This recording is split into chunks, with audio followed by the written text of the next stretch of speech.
Cette parole des enfants est trop souvent étouffée par la peur, la honte, l'incompréhension et surtout par un manque de confiance. Lorsqu'ils osent enfin parler comme beaucoup, se heurtent à l'incrédulité des adultes, comme si leur douleur n'était pas légitime, comme si leurs paroles ne pouvaient être sincères. En France, chaque année, les chiffres des violences infantiles sont terrifiants. Chaque année, 165 000 enfants sont victimes d'abus physiques, psychologiques, sexuels. Chaque jour, et plus précisément toutes les 3 minutes, un enfant est victime de violences. Tous les 5 jours, un enfant meurt sous les coups de ses parents. Et tous les jours, dans chaque classe, 2 enfants sont victimes de harcèlement scolaire. Ceux qui leur font du mal leur interdisent toujours de parler, leur font croire qu'ils ne seront pas crus. Et ceux qui les écoutent pensent souvent que leurs récits sont tellement incroyables qu'ils doivent être faux ou que ces enfants sont manipulés. C'est d'ailleurs l'une des dérives du syndrome d'aliénation parentale utilisée de manière toxique pour disqualifier la parole des victimes, en particulier celle des mères.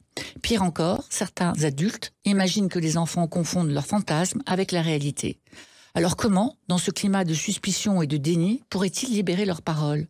Comment, dans ce silence, pourrions-nous les protéger, les accompagner? Les études sont accablantes. Dans 60% des cas, lorsqu'un enfant révèle des faits de violence sexuelle, rien ne se passe. 70% des plaintes pour violences sexuelles sur mineurs sont classées sans suite et seuls 3% des auteurs présumés sont déclarés coupables par un tribunal. Ce déni humain, social, économique a été chiffré à 9,7 milliards d'euros chaque année.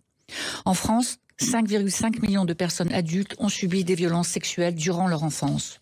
Nous devons accompagner ces survivants, ces survivantes, pour éviter que ces violences ne se perpétuent.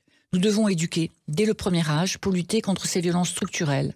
La Ciivise, lors de son premier mandat, a émis 82 préconisations pour briser le cycle des violences, pour améliorer en particulier la prévention et la prise en charge. Pourtant, ce nouveau gouvernement n'a pas jugé nécessaire de nommer un ministre dédié à l'enfance.